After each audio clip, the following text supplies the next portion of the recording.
어, 자, 27번 은사운동을 반대합니다. 그랬죠. 저희 교회가 은사운동을 하지 않습니다. 그러니까 은사운동 하면, 그 은사라는 게,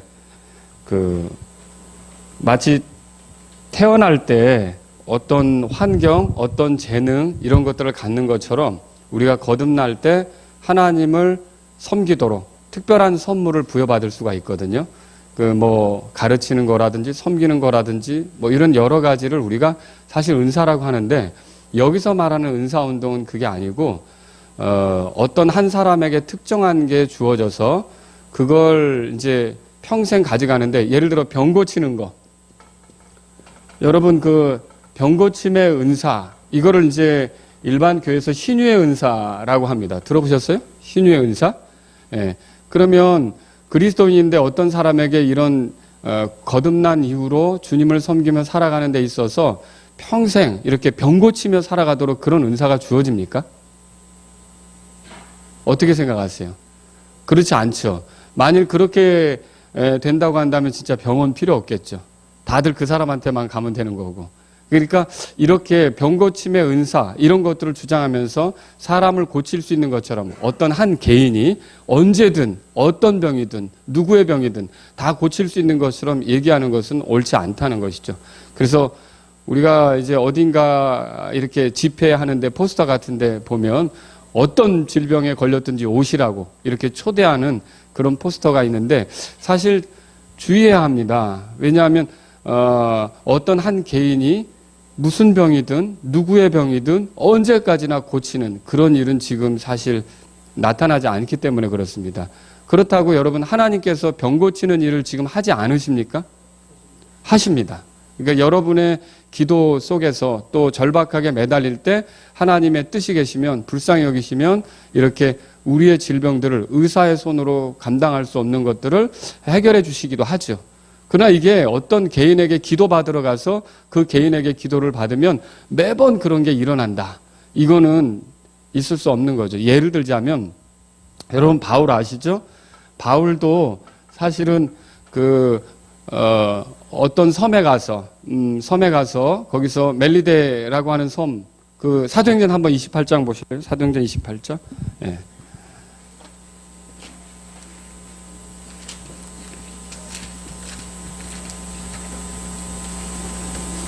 사도행전 28장 보십시오. 1절에 보면 멜리데라 불리는 그런 섬이 있다는 거가 소개되고 있어요. 그런데 그 섬에 이렇게 3절에 보세요. 바울이 나뭇가지 한 다발을 거두어 불 위에 놓으니 열기 속에서 독사가 나와 그의 손에 달라붙더라. 그러면 이제 사람들이 이 사람 뭔가 나쁜 짓을 했기 때문에 독사가 달라붙었구나, 이렇게 생각을 하겠죠. 근데 5절에 그가 그 짐승을 불 속에 떨어버리고 아무 해도 입지 않았다. 놀라운 일이죠. 보통 사람 같으면 독사가 그 팔에 달라붙어서 해를 입혔으면 이제 아주 크게 치명적이 될 수 있는데, 그리고 또 여기 보시면요, 7절에 보블리오라는 사람이 등장하고요. 8절 다 같이 읽어보려고 합니다. 8절 시작. 보블리오의 아버지가 열병과 피설사로 앓아 누워 있을 때 바울이 그에게 들어가서 기도하고 그에게 안수하여 그를 고치니라. 보블리오라는 사람의 아버지, 아마 이 사람이 그 섬에서 어떤 지역의 우두머리 역할, 추장 역할을 하는 사람처럼 보이는데, 이 사람의 아버지가 열병을 앓아서 굉장히 고통하고 있을 때 바울이 들어가서 기도하니까 그 사람이 고쳐졌대요. 놀라운 일 아닙니까? 이렇게 여러분들이 누군가를 위해서 기도하고 이럴 때 하나님께서 일하시면 고쳐질 수가 있어요. 그런데 바울이라고 해서 항상 모든 질병을 고치느냐? 어떻게 생각하세요? 그건 아니에요. 예를 들어서 자기에게 있는 어떤 사탄의 가시 같은 것이 해결되도록 이렇게 주님께 매달렸지만 그것이 해결되지 않는 경우도 있었고요. 그 다음에 바울이 좀 눈이 안 좋았던 것 같은데, 갈라디아서나 이런 데 보면, 근데 그 문제를 해결하지 못한 경우도 있는 것 같고, 디모데라고 아시죠? 바울이 굉장히 사랑하는 제자인 디모데가 이 위에 어떤 문제가 있었을 때 포도즙을 쓰라고는 권하지만 고치지 못하는 걸 성경에서 보게 되는 거예요. 그렇죠? 그러니까 바울도 이렇게 해결 못하는 것들이 있다는 것이죠. 그래서 어떤 한 사람에게 병고침의 은사가 계속 있는 것처럼 생각하는 것은 그 문제입니다. 신유의 은사가 있다든지. 그러면 여러분 보세요. 이 신유의 은사를 가졌다는 사람들이 가만히 살펴보세요. 결국은 무엇을 높이게 되는 것인가? 하나님의 권능, 예수님께서 어떤 역사하신 거 이런 것들보다 가만히 뜯어보게 되면요. 누가 신유의 은사가 있다. 그럼 사람들이 주님보다 그 사람에게 주목하게 돼요. 그런 현상이 나타나는 거예요. 그리고 또 이런 신유 은사를 베푸는 사람도 다른 사람 못해도 나는 할 수 있다. 결국 누구를 높이게 되는 거죠. 자기 자신을 높이는 그런 일들이 생기는 거죠. 우리가 빌립보서 2장 읽어보면 하나님의 일을 할 때 헛된 영광을 구하지 말라고 이렇게 주님이 가르쳐 주시는데 이런 일들을 통해서 이제 그런 것들이 드러날 수 있는 거예요. 우리는 겸손하게 기도할 뿐이고 기도했을 때 하나님이 또 뜻하신 바가 있으면 우리를 치료해 주시고 고쳐 주실 수 있습니다. 그러니까 그런 걸 믿고 기대하면서 기도하는 게 나쁜 거 아닙니다. 오히려 질병이 치료되도록 기도하는 게 우리가 하나님 앞에서 보여줘야 될 주님에 대한 태도가 되는 거죠. 너무 의사만 신뢰해가지고 하나님이 고치실 거라는 기대를 못 갖는다. 그러면 그것도 문제죠. 성경에 아사왕이라고 있었어요. 아사왕이 발에 병이 났는데 젊을 때는 하나님을 그렇게 신뢰하더니 나중에는 하나님을 신뢰하지 않고요. 왜 하나님을 찾지 않느냐라고 말하는 하나님의 사람에게조차 화를 낼 정도가 돼버린 경우가 있었죠. 이거는 온당치 않은 거죠. 그래서 우리가 어떤 질병에 걸렸을 때 의사를 찾아가고 약을 구하고 좋습니다. 근데 의사도 쓰시는 분이 의사 되게 하신 분이 하나님이시고 그 약이 개발되게 하신 분도 하나님 아니십니까? 그러니까 그 약효가 있도록 하나님께 우리가 더 기도하고 이런 것이 필요하다는 거죠. 그런데 그런 과정 속에서 하나님께서 뜻하신 바가 있어서 우리를 고쳐주실 수도 있는 것이고 아니면 주님께 더 가까이 오도록 그 시간을 길게 끄실 수도 있는 것이고, 그죠? 이렇게 해서 하나님에게 그게 달린 것이기 때문에 우리는 주님을 신뢰하면서 기도하면서 기다리는 것이 필요하다는 것이죠. 아시겠죠? 내가 기도하면 직방으로 낫는다. 뭐 이렇게 할 수 있는 경우는 없다는 것입니다. 그 다음에 또 방언이 나옵니다. 방언. 여러분 우리가 그 방언 기도 해보신 적 있으세요? 방언 기도 없으세요? 옛날에 해보셨어요? 예. 근데 지금은 안 하죠? 예, 없으죠. 방언을 하면 오래 기도한다고 생각을 하죠.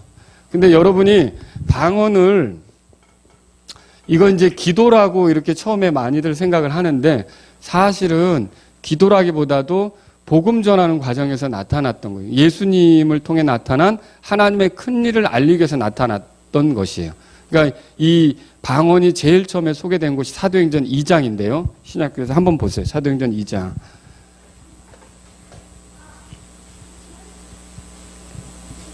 사도행전 2장. 거기 보면 오순절에 그 9절에 보세요. 여러 지역, 10절, 11절까지 보면 여러 지역의 사람들이 오순절을 지키려고 왔어요. 그러면 이 사람들은 누구냐면 유대인들로서 여러 지역에 흩어져 사는 사람들이다. 그렇게 볼 수가 있는 거죠. 근데 그들이 왔는데요. 그들이 뭘 듣게 됐냐면요. 여기 보세요. 그 8절에 다 같이 읽겠습니다. 시작. 그런데 어떻게 우리 각 사람이 우리가 태어난 곳에 우리 언어로 듣느냐 그랬죠. 우리 언어로 듣느냐라고 말했어요. 그러니까 누가 그런 말을 했냐면 예수님의 제자들이요. 오순절날 120명이 모여서 기도했잖아요. 기도하는데 성령님께서 강하게 임하시니까 이 사람들이 말하기 시작했어요. 말을 했는데 이 사람들은 언어를 제대로 배운 게 아니에요. 어떻게 보면 갈릴리 촌 사람들이죠. 그리고 예루살렘에 모인 또 몇 사람들이 이렇게 있는데 이 사람들이 그 각 지역에서 온 여러 메소포타미아 여기 그 열거가 돼 있어요. 그 여러 지역에서 온 사람들이 어떻게 우리 지역의 말로 저 사람들이 말을 하지? 이렇게 놀랄 정도로 그 말을 알아들은 거예요. 그러면 여기 질문이 생깁니다. 이 방언이라고 성경에 소개된 거는 알아듣는 소리에 못 알아듣는 소리예요. 예? 알아듣는 소리죠. 그러니까 어느 지역의 언어란 말이에요. 그러니까 내가 하고 있는 그 방언이 어느 지역의 언어라고 한다면 그게 바로 진짜 방언이죠. 근데 이게 뭐 이렇게 자꾸 혀가 꼬부라져가지고 뭐 알랄라 깔랄라 율랄라 썰랄라 뭐 이런 식으로 하는 거 있잖아요. 이게 내가 알아듣지 못하는 소리로 하는 것은 이게 방언이라고 할 수 없는 거죠. 그리고 이게 언어예요. 언어. 어느 지역의 언어. 뭐 언어라고 하는 건 뭐예요? 언어는 문법이 있잖아요. 그리고 질서가 있는 거예요, 말에. 그런데 이 방언하는 사람들을 얘기를 들어보면 나는 속으로 그 생각을 하는데 혀가 그렇게 나온다는 거예요. 그래서 그거 정말 테스트도 해볼 수 있어요. 녹음을 해놓고 예를 들어서 이건 무슨 생각으로 말한 거냐라고 한번 체킹을 해보세요. 그러면 예를 들어서 뭐 하나님께서 우리에게 복 주십니다인데 그게 어떤 소리로 나오는데 또 다른 의미도 그 소리로 나오는 거예요. 그럼 그건 언어가 아니라는 거죠. 무슨 언어인데 거시기처럼 뭐 이런 거 있잖아요. 뭐든지 다 통하는 언어.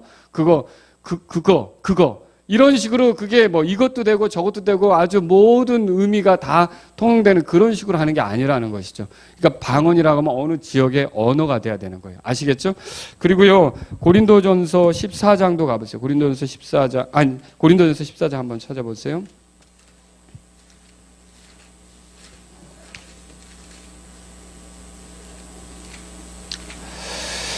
자, 그래서 거기 여러분 이런 말이 있어요. 9절 보세요. 9절. 이와 마찬가지로 너희가 혀로 알아듣기 쉬운 말들을 하지 아니하면 그 말한 것을 어찌하려? 너희가 뭐 어디에다 말한 거예요? 허공에다 말한 거예요. 그 하나님께 말한 게 아니라는 거죠. 그 다음에 10절에 세상에 수많은 종류의 소리가 있다 할지라도 그것들 중에 의미 없는 소리는 하나도 없나니. 그러므로 11절 다 같이 읽을까요? 시작. 그러므로 내가 그 소리의 의미를 알지 못하면 말하는 자에게 야만이 되고 말하는 자도 내게 야만이 되리라. 어떤 분은 또 자기도 무슨 뜻인지도 모르고 그 소리가 나온다는 거예요. 그러면 근데 그거 누구한테 하는 건데? 하나님께 하는 거야. 그럼 그 하나님을 누구로 만드는 거예요? 야만인으로 만드는 거고 자기도 야만이 되는 거죠. 이런 경우는 있을 수가 있겠죠. 자, 이 사람이 영어도 하고 우리나라 말도 쓰고 이래요. 그런데 또 스페인어도 쓸 수가 있어요. 근데 어느 때 이렇게 기도하는데 이렇게 혼자 조용히 소리를 내서 기도를 하고 싶은데 다른 사람들이 이제 내 기도가 이렇게 어떤 내용인지 자기 자신이 이제 잘 알려지지 않기를 원해서 자기가 뭐 스페인어를 쓰는데 영어를 쓰는 사람들 사이에서 말하자면 그냥 조용히 소리를 내고 싶을 때 뭐 그렇게 영어가 아닌 스페인어로 할 수가 있겠죠. 근데 그런 것들이 이제 뭐라고 할 수 있습니까? 제대로 된 그 방언이라고 할 수가 있는 거죠. 그러나 그렇게 한다 할지라도 미국인들이 모인 미국 말을 영어를 쓰는 교회에서 앞에 나와서 스페인어로 기도하는 건 어떨까요? 그게 온당할까요? 그건 아니죠. 그런 경우는 어떻게 해야 돼요? 반드시 통역자가 있어야 되는 거죠. 왜냐하면 스페인어를 알아듣지 못하는 사람들이 앉아 있어서 기도할 때 어디서 아멘을 해야 되는지 모를 수가 있잖아요. 그렇죠? 그래서 이 밑에도 보시면 그렇게 또 나옵니다. 그래서 27절에 보세요. 만일 어떤 사람이 알지 못하는 언어로 말하거든 두 사람이나 많아야 세 사람이 순서대로 하고, 순서대로 한다는 말은 질서 있게 하라는 뜻이에요. 그 다음에 한 사람은 뭐라고 돼 있어요? 예, 통역하라 그렇게 돼 있는 거죠. 통역하라. 자, 19절도 한번 보세요. 19절. 13절에 이렇게 돼 있죠. 그러므로 알지 못하는 언어로 말하는 자는 통역할 수 있도록 기도할지니라. 진짜 이게 통역이 돼야 되는 거예요. 그렇지 않으면 의미가 없는 거예요. 교회 안에서는요. 그래서 갑자기 목사님이 집회를 인도하다가 막 대표 기도를 하는데 방언이 터져가지고 성도들은 도대체 모르는 소리를 이렇게 얘기한다. 그런 거는 교회에서 할 필요가 없는 거라는 거죠. 왜 그렇습니까? 그 밑에 또 읽어보세요. 자, 거기 보시면 19절입니다. 19절. 다 같이 읽겠습니다. 시작. 그러나 교회에서는 내가 알지 못하는 언어로 10,000마디 말을 하느니 차라리 이해하면서 5마디 말을 하여 내 목소리로 다른 사람들을 가르치리라. 그래서 여러분, 알지 못하는 소리를 그렇게 많이 말하는 것보다는 아는 소리를 내서 이렇게 말하는 것이 낫다. 지금 성경이 그렇게 말하는 거죠. 그래서 저희가 기도할 때 방언을 쓰지 않습니다. 알겠죠? 그러니까 막 이상한 소리, 알아듣지 못하는 소리, 이런 것들을 사용해서 기도하는 게 아니라는 것이죠. 저도 사실 중학교 3학년 때부터 방언을 했었어요. 친구들하고 모여서 기도하느라고. 그럼 방언 기도를 하면 2시간도 좋고 3시간도 좋고 그렇게 할 수가 있겠죠. 그래서 이거를 중단하면 과연 기도를 오래 할 수 있을까라는 생각이 들어서 처음에는 많이 혼란스럽기도 하고 그랬는데 성경이 이렇게 말하니까 그걸 제가 성경을 통해 발견한 뒤에는 포기하기로 한 거죠. 내려놓기로 했는데, 그런데 알아듣지 못하는 소리로 막 이렇게 오래 하는 것보다는 아는 그런 내가 이해하면서 주님 앞에 내 마음의 고백을 한마디 한마디 드려도 기도가 가능하고, 또 충분히 여러 사람들을 위한 중보 기도도 가능하고, 얼마든지 방언할 때보다 더 다른 측면에서 깊게 또 주님의 은혜를 경험하면서 기도할 수가 있게 됐다는 거죠. 그래서 여러분들은 이런데 우리가 그렇게 하면 마치 영적으로 업그레이드 되는 것처럼 생각해서 그렇게 할 필요가 없어요. 그래서 어떤 교회는 그래요. 방언을 해야 뭐가 신앙이 업그레이드 된 것처럼 생각을 해요. 이것도 문제라는 것이죠. 아시겠죠? 우리는 그렇게 생각하시면 안 되는 겁니다. 자, 그래서 저희가 은사운동, 또 방언, 병고침의 그런 거, 이런 병고침의 은사가 있다는 거, 이런 것들을 반대합니다. 그리고 또 그것도 아세요? 사람 쓰러뜨리는 거. 예. 이렇게 나오라고 하죠. 그래서 기도 받으러 나온 사람을 슉 해가지고 쓰러뜨리잖아요. 안 넘어지면 믿음이 적군, 의심하는 자요, 왜 의심하느냐, 뭐 이렇게 해가면서 그렇게 하는데, 제가 성경에서 볼 때 예수님의 사역이 세우는 사역이에요. 넘어뜨리는 게 아니고. 그리고 제가 바울이나 또는 뭐 이런 베드로나 이런 사람들이 사람을 잡아뜨리고 쓰러뜨리고 막 어떤 그렇게 하는 것에 대해서 제가 성경을 통해 발견하기가 어렵더라고요. 그러니까 항상 살리고 세워주고 일으켜주는 건데, 그러면 그 사람들이 쓰러져서 뭐 하느냐, 이렇게 뭐 황홀공에 빠진다고도 하고 뭐 이렇게 하는데, 영적으로는 얼마나 정말 진짜 성령의 역사로서 그 사람의 삶을 변화시키느냐, 마치 무슨 이렇게 중독되는 것처럼 뭐 이런 그런 어떤 그 사람을 감흥적으로 자극만 할 뿐이지 진짜 영적인 이렇게 진전을 이루게 하지는 못하는 걸 볼 수 있다는 거죠. 사람을 바르게 이끄는 건 하나님 말씀입니다. 말씀이 그 사람에게 들어가야 되는 것이죠. 자, 그 다음에 28번째로 우리가 교회 일치 운동에 반대합니다. 그랬죠. 교회 일치 운동을 에큐메니칼이라고 하죠. 이래서 모든 교회를 하나로 묶는 거예요. 하나로 묶고 나아가서는 종교까지도 통합을 하려고 하는 시도죠. 자, 이것은 결국은 적그리스도에게로 향하는 그런 움직임이기도 한데요. 여러분, 우리가 왜 에큐메니칼을 반대하죠? 하나라고 한다면 우리가 서로 이렇게 한 모임을 이룰 수 있지 않을까요? 요한복음 17장에 가보세요. 요한복음 17장.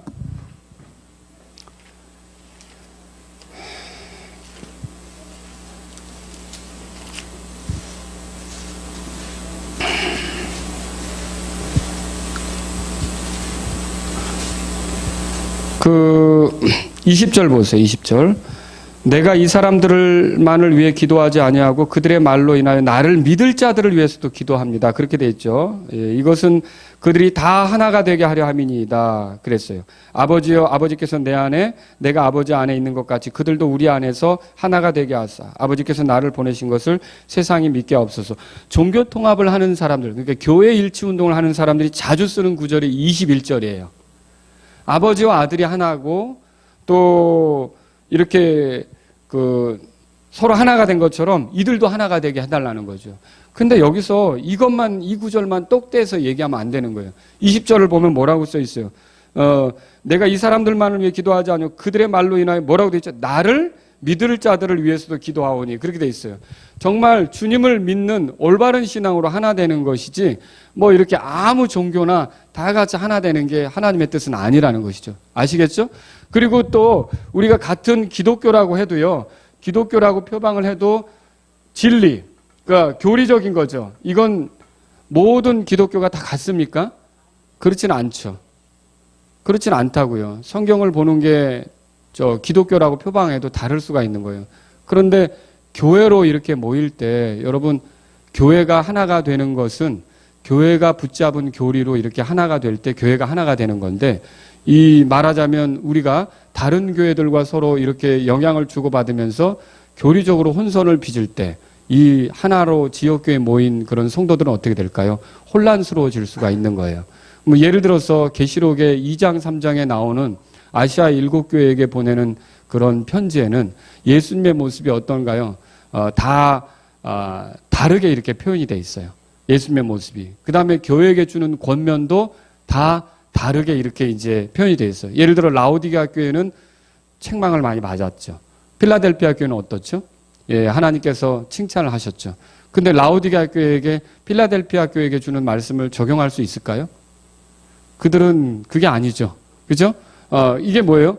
그러니까 같은 교회라고 해도요. 그러니까 어떤 지역 교회들도요. 주께서 주시는 메시지들이 다 다를 수도 있는 거예요. 그런데 그런 걸 무시하고 예를 들어서 우리가 이제 그 교리적인 거, 진리 이런 것들을 떠나서 한 묶음을 이루려고 할 때는 교회 안에 어수선함과 또 뭔가 색다른 것을 알았다는 사람들이 또 목소리를 높이고 시끄러워지고 논쟁이 되고 이렇게 될 수가 있는 것이죠. 그래서 같은 것을 믿는 사람끼리 하나 되는 게 좋습니다. 같은 것을 믿는 사람끼리 하나 되는 거. 그리고 예를 들어서 유아 세례를 믿는 사람이 저희 교회에 오면 돼요, 안 돼요? 안 되죠. 그럼 그 사람이 계속 유아 세례를 고집하고 아기를 낳는데 유아 세례 달라고 저한테 오면 제가 해줄 수 있나요? 그 성도를 잃기 싫으니까 유아 세례를 줘야겠구나 할 수가 없는 거죠. 왜 그럼 우리는 유아 세례를 받아들이지 않죠? 침례라고 하는 거 이것은요 어때요? 믿음의 고백이 돼야 되는 건데 아이들에게는 믿음이 없잖아요.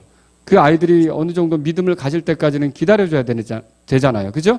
근데 그런 것들을 이렇게 주장한다고 해서 우리가 그 사람도 품어야 되니까 맞추자 이렇게 할 수는 없는 거예요. 그럼 그 사람은 어떻게 될까요? 예, 그런 믿음을 갖는 교회로 찾아갈 수밖에 없는 일이 생기겠죠. 그죠? 같은 믿음을 가진 사람끼리 하나가 되는 거라는 거죠. 아시겠죠? 자, 그래서 이런 것들을 우리가 생각해 볼 수 있고요.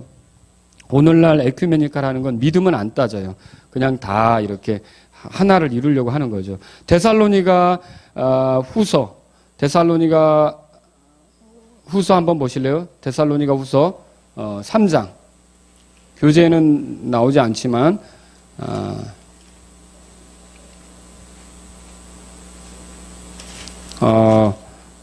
3장 거기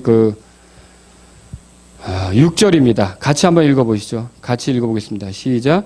이제 형제들아 우리 주 예수 그리스도의 이름으로 우리가 너희에게 명령하노니 너희는 질서 없이 걷고 우리에게서 받은 전통대로 걷지 아니하는 모든 형제들에게서 형제라고 하지만 이게 믿음의 문제가 다를 때는 분리할 수도 있다는 것이죠. 아시겠죠? 이걸 지금 얘기하고 있는 거예요. 그 다음에 29번은 뭡니까? 신복음주의예요.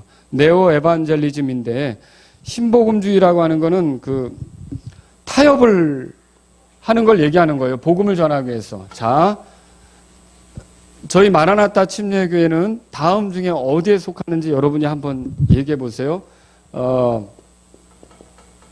근본주의, 그 다음에 복음주의, 그 다음에 정통주의, 그 다음에 자유주의. 모든 신학교들은요, 이 네 가지 사조에 의해서 움직여지고 있어요. 저희 교회는 어디에 속할까요?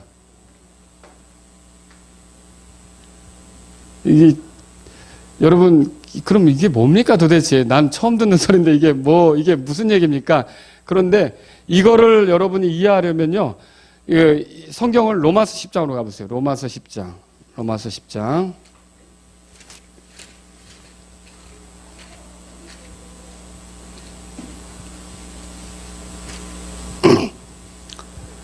10장 10절입니다. 10절 다 같이 읽어보죠. 시작. 사람이 마음으로 믿어 의에 이르고 입으로 시인하여 구원에 이르느니라. 그랬죠. 그러니까 여기 마음이 나오고요, 입이 나와요. 이건 이제 속에 있는 거죠. 이거는 이제 겉으로 드러나는 거죠. 그렇죠? 그러면 사람이 마음으로 믿으면 입으로도 시인하는 거예요. 그러니까 내가 그렇게 믿으면 그렇게 사는 거죠. 아시겠죠? 이게 근본주의예요. 그 다음에 이거는 뭐냐면 내가 마음으로는 믿어. 그러나 복음주의는 뭐냐면 마음으로는 믿지만 때로는 복음을 전하기 위해서 원래 여기에 신복음주의였는데 신이라는 말을 띄고 지금 복음주의라고 붙이는 거예요. 내가 마음으로는 그렇게 믿는데 어떻게 하느냐면 때로는 같이 술 한 잔도 마셔주고, 왜냐면 주님께로 인도해야 되니까. 이게 복음주의예요. 내가 마음으로 믿지만 같이 그렇게 가서는 안 될 곳이지만 같이 가서 어울려주기도 하고. 이게 뭐죠? 타협이죠. 타협하는 거예요. 그 다음에 정통주의는 뭐냐면 마음으로는 믿지 않는데 이걸 이제 그 뭐냐면 그 겉으로만 그렇게 표현하는 거예요. 그래서 위선 바리새인들 있잖아요. 위선자들 이런 사람들이 여기에 속하는 거죠. 정말 마음에는 없이 와서 경배하는 거죠. 이 자유주의는 뭐예요? 이것도 아니고 이것도 아니에요. 정말 어떤 자유주의 교회를 가니까요. 어느 주일에는 말하자면 중 있죠. 스님. 이 사람을 초대해서 그 교회에서 강의를 들어요. 또 어떤 주일은 철학자를 초대해서 강의를 듣고요. 근데 그냥 교회라는 간판만 걸었지 아무것도 아니에요. 이런 데도 있다는 거죠. 그래서 이 모든 그 어떤 신학사조는 이렇게 네 가지로 가고 있어요. 그럼 제가 지금 말씀드리는 것은 이 신복음주의가 지금은요, 신자가 빠져서 복음주의라고 이렇게 얘기되고 있는데 이게 대부분 기독교의 주류를 이루고 있는 형편이에요. 근데 근본주의는 뭐예요? 마음으로 믿으면 그대로 살아라 이거예요. 그러면 저희들은 이 네 가지 중에 어디에 해당해야 될까요? 예, 근본주의, 1번에 해당하는 거죠. 그래서 근본주의 독립침략이다 이렇게 말하는 거예요. 마음으로 믿으면 그렇게 고백하며 살고 그런 식으로 가야 된다는 것이죠. 아시겠죠? 그래서 이렇게 타협하는 것을 기뻐하지 않는 거예요. 여러분이 그런 거 있죠. 좌로나 우로나 치우치지 말라. 성경에서 읽어보신 적 있어요? 그러니까 이 얘기를 갖다가 또 어떤 분은 너무 지나치게 그렇게 하지 말고 적당히 하라 이런 식으로 적용해서 설교하는 걸 제가 들은 적이 있어요. 근데 좌로나 우로나 치우치지 말라는 말은 뭐냐면 정도로 걸어라 그 뜻이에요. 그러니까 오직 길로만 가라라는 뜻이지 너무 뭐 지나치지 말라, 유별나지 말라 그걸 반대하기 위해서 좌로나 우로나 치우치지 말라는 말을 쓴 게 아니라 정도로 걸어라. 정도는 뭐예요? 하나님의 말씀이죠. 그 말씀대로 살아라. 그런 뜻으로 하는 거란 말이죠. 아시겠죠?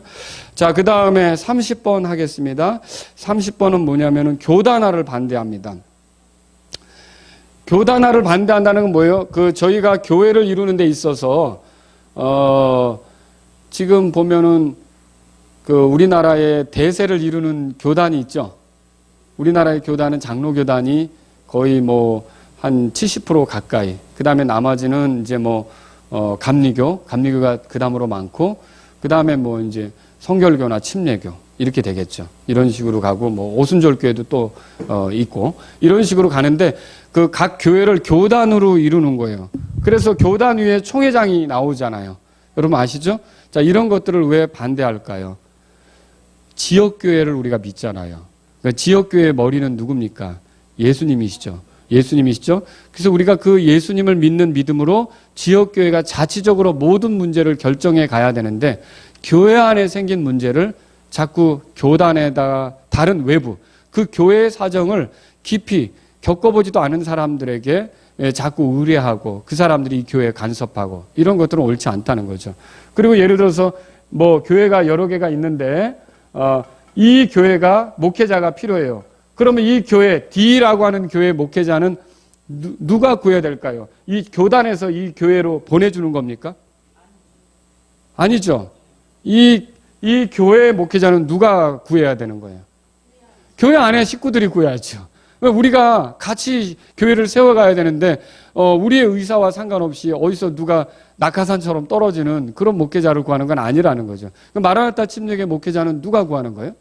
마라나타 침례교회 성도들이 구하는 거죠. 만약 제가 이제 하나님이 여기까지다 해가지고 사역을 멈추게 한다 그러면 여기서 누가 또 이어서 목회를 할지는 누가 결정해야 될 거예요? 여러분들이 결정해야 하는 거죠. 성도들이. 이거를 교단이 있어서 위에서 보내주는 대로 받고 이렇게 하는 거 아니라는 거죠. 자, 이게 왜 그러면 문제냐면 여러분 카톨릭의 교황권 아시죠? 예. 종교개혁은 했어도 그걸 그대로 답습을 하다 보니까 우리가 교황은 이제 없어졌어도 그것과 비슷한 체제로 가면서 이렇게 이제 총회장이 나오고 이렇게 하는 거죠. 그래서, 자, 아까 말씀드렸지만 저희 교회는 근본주의 교회고요. 또 침례 교회가 되는 거예요. 침례 신앙을 가진 사람들의 모임이고 독립교회가 되는 거예요. 그러니까 교단에 소속된 게 아니라는 거죠. 아시겠죠? 그 다음에 31번 현세 기복신앙, 샤머니즘을 반대합니다 그랬죠. 여러분 저희 교회가 이렇게 이제 믿음 생활을 하는 데 있어서 예수님 믿고 이 땅에서 잘 된다. 잘 될 수도 있죠. 근데 예수님 믿으면 반드시 잘 된다. 그러니까 여기서 잘 된다는 의미는 물리적으로 출세하고 성공하고 이런 건데 반드시 그렇습니까? 그렇진 않죠. 정말로 우리가 생각해 볼 때 예수님을 믿으면서 더 고난당하는 경우도 있는 거고, 사도들을 생각하면 더 어려움 겪는 경우도 있잖아요. 그런데 예수님을 믿으면 우리가 이제 뭐 시험 보면 다 합격하고, 아프면 다 낫고, 뭐 취업 그 자리 구하면 다 이렇게 어디든지 가고, 이렇게 생각하는 그런 신앙은 아니라는 것이죠. 아시겠죠? 우리에게 어려움이 있어도 그 가운데서 주님을 신뢰하면서 주님과 깊어지고 주님을 알아가고 주님을 닮아가는 게 우리의 신앙의 어떤 방향이지, 이런 이 땅에서 잘 먹고 잘 사는 게 신앙의 초점이 아니라는 거죠. 그래서 예를 들어서 미국에는 이제 조엘 오스틴 같은 사람이 있는데, 아주 긍정적인 마인드로 우리가 이제 살면 예수님을 통해서 세상에서 많은 득을 보는 그런 식으로 가르치는 것은 저희들하고는 맞지 않는다는 것이죠. 아시겠죠? 그런 것들은 우리가 피해야 하는 것입니다. 샤머니즘 뭐예요? 기독교 신앙하고 샤머니즘, 그러니까 세속적인 게 이렇게 이제 들어오는 거예요. 그래서 권사님들도 소위 교회는 열심히 다니는데 꿈자리가 사나워 하면서 이제 꿈 타령을 하고, 뭐 예수님은 믿는 것 같은데 오늘이 이사 가는데 길일인가 길일이 아닌가 좀 봐 라든지 뭐 이런 것들 있잖아요. 이런 것들로 저희가 뒤섞여서 살지 않는다는 거죠. 뭐 예를 들어서 예전에는 그런 경우도 있었던 것 같아요. 제가 어떤 분 보니까 그렇게 신앙생활은 열심히 하는데 밥이 되잖아요. 지금같이 전기밥솥이 아니고 이 부뚜막에서 밥을 하면, 제 어렸을 때 본 건데 뚜껑을 딱 열면 제일 먼저 주걱으로 십자가를 그어요. 이게 이제 우리 이 밥을 먹는 사람들이 이제 뭔가 주님의 은혜가 있기를 바래서 그런 부적 같은 표시를 하는 거죠. 그런 거 할 필요가 없다는 거죠. 이 꿈자리가 사너? 그럼 성경 배고 자. 이것도 이거 성경은 배고 자라고 있는 게 아니고 읽으라고 있는 거잖아요. 그 약간 기독교 안에서 굉장히 미신적인 게 많이 생기는 건데, 이런 것들은 올바른 신앙이 아니라는 거죠. 아시겠죠? 그래서 샤머니즘 이런 거 하고, 그다음에 여러분 그 추도 예배 같은 것도 죽은 자를 위해 우리가 예배 드리는 거, 이거 맞아요? 아니잖아요. 이런 거 제사를 변형시킨 것 같은 거, 이런 거 아니라고요. 그래서 저희는요, 이런 식으로 이렇게 기독교하고 샤머니즘이 섞인 거, 이런 것들을 받아들이지 않습니다. 오늘 여기까지 할게요. 아시겠죠?